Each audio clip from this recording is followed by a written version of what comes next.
Trump ఏదైతే యుద్ధ వాతావరణంకి కారకుడయ్యాడో ఈ యుద్ధ వాతావరణం ట్రంప్ సంబంధించి 48 గంటలే గడువు, హర్మూజ్ తెరవకుంటే విద్యుత్ వ్యవస్థలను నాశనం చేస్తామని కూడా హెచ్చరించారు.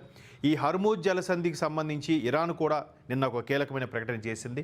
మాతో యుద్ధానికి కాలు దూవుతున్న, యుద్ధానికి సై అంటున్న ఏ ఒక్క దేశానికి సంబంధించిన చమురును మేము విడిచిపెట్టాం. యుద్ధంతో సంబంధం లేకుండా మాకు సహకరించే వాళ్ళకి, మాకు సానుకూలంగా స్పందించే వాళ్ళందరి షిప్స్ కూడా విడిచిపెడతాం, లేదంటే హార్మూజ్ జలసంధిని మూసేస్తామని కూడా నిన్న ఇరాన్ ప్రధాని ఒక కీలకమైన వ్యాఖ్య చేశారు. అది ఇక్కడ మనం వార్తల్లో చూస్తున్నాం.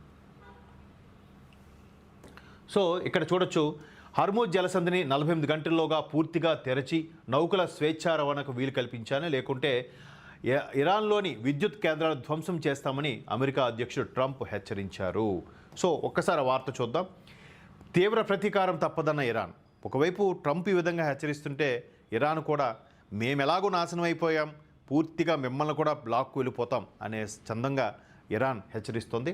హర్మూజ్ జలసంధి 48 గంటల్లోగా తెరచకపోతే ఈ విధంగా వార్నింగ్ ఇచ్చారు. ఇరాన్ కూడా ఆ విద్యుత్ కేంద్రాలపై అమెరికా దాడి చేసి పూర్తిగా ధ్వంసం చేస్తుంది, పెద్ద విద్యుత్ కేంద్రంతో మొదలు పెడతాం అని ఆదివారం తెల్లవారుజామున ట్రూత్ సోషల్లో పోస్ట్ పెట్టారు.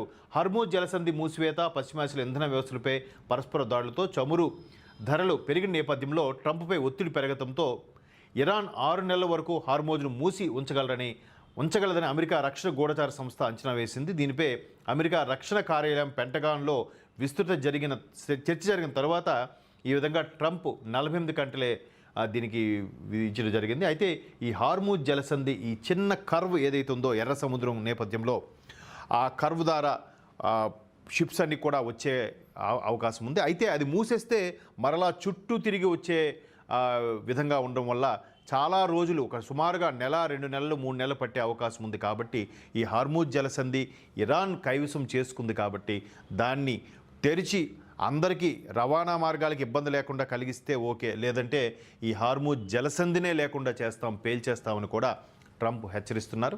ఇరాన్ కూడా ఎక్కడ తగ్గట్లేదు, దానికి తగ్గట్టుగానే మేము తీవ్రంగానే బదులిస్తామని కూడా చెప్తున్నారు.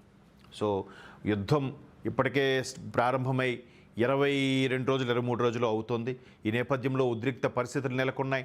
ఈవెన్ ఒక మైనార్టీకి సంబంధించిన వాళ్ళ అతిపెద్ద పండగ సందర్భంగా కూడా దాడులు ఆగపోవడం వాళ్ళు దురదృష్టకరంగా ఫీల్ అవుతున్నారు. మరోవైపు మీరు ఎంత దీనిగా ఉండి కూడా తోకజాడించడం ఎంతవరకు కరెక్ట్ అని ఇజ్రాయెల్ అండ్ అమెరికా కూడా భావిస్తోంది.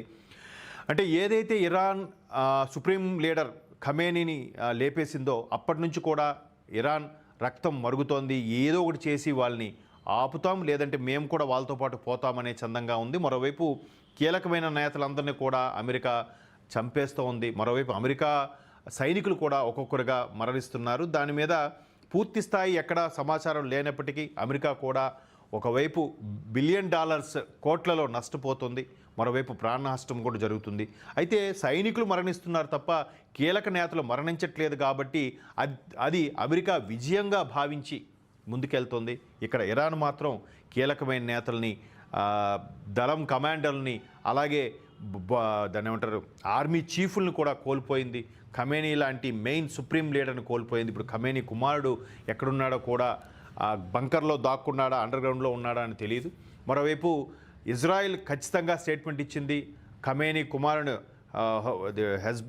హెజ్తాబా ఖమేనీ ఏదో సంథింగ్, ఆయన కూడా లేపేస్తామని హెచ్చరిస్తుంది. మొత్తం మీద పశ్చిమాసియా ఉద్రిక్తతల వేళ మన దేశంలో కూడా సంక్షోభ పరిస్థితులు అయితే నెలకొంటున్నాయి. దీనిపైన రకరకాల వార్తలు అయితే వినిపిస్తున్నాయి. ఈ నెల 29వ తేదీ ఆదివారం మన రిఫ్లెక్షన్ ఛానల్ ద్వారా మనం నిర్వహిస్తున్న 4వ కాంక్లేవ్, అలాగే వరుసగా 3వ సనాతన కాంక్లేవ్ను మనం జరుపుకోబోతున్నాం. గత 2 సంవత్సరాలుగా మనం నిర్వహించిన కాంక్లేవ్స్ ఏ స్థాయిలో జరిగాయో మీ అందరికీ తెలుసు. అద్భుతమైన వక్తలు, వివిధ అంశాల మీద లోతైన చర్చలు, వీటన్నిటిని మించి సనాతన అవార్డ్స్ పేరుతో క్షేత్ర స్థాయిలో నిశ్శబ్దంగా ధర్మం కోసం పనిచేస్తున్న వీరులను మనం గౌరవించుకున్నాం. ఇంకా వైభవంగా ఈ కార్యక్రమాన్ని మనం నిర్వహించుకోబోతున్నాం. మనం చేస్తున్న ఈ భారీ కార్యక్రమాలకు ఖచ్చితంగా ఆర్థిక వనరుల అవసరం ఉంటుంది. గత 3 కాంక్లేవ్స్ కూడా ఎన్నో కష్ట నష్టాల కోర్చి మనం చేసుకున్నాం. ఒక జాతీయవాద ఛానల్కు యాడ్స్ ఇవ్వడానికి కూడా ఈరోజు కార్పొరేట్ సంస్థల దగ్గర నుంచి చిన్న వార్త అందరూ వెనకాడుతున్నారు. ఈసారి సనాతన కాంక్లేవ్ విజయవంతం కావడానికి మీ సహకారం కోరుతున్నారు. ఇది కేవలం ఒక ప్రోగ్రామ్స్ కోసం ఇచ్చే డబ్బు కాదు, ఇది ధర్మ యుద్ధానికి మీరు ఇచ్చే మద్దతుగా మేము చూసుకుంటాం. ఈ కార్యక్రమానికి వచ్చే ప్రతి ఒక్కరు కూడా కింద కనిపిస్తున్నటువంటి www.reflectionbharat.com వెబ్సైట్లోకి వెళ్ళి తప్పకుండా రిజిస్టర్ చేసుకోండి.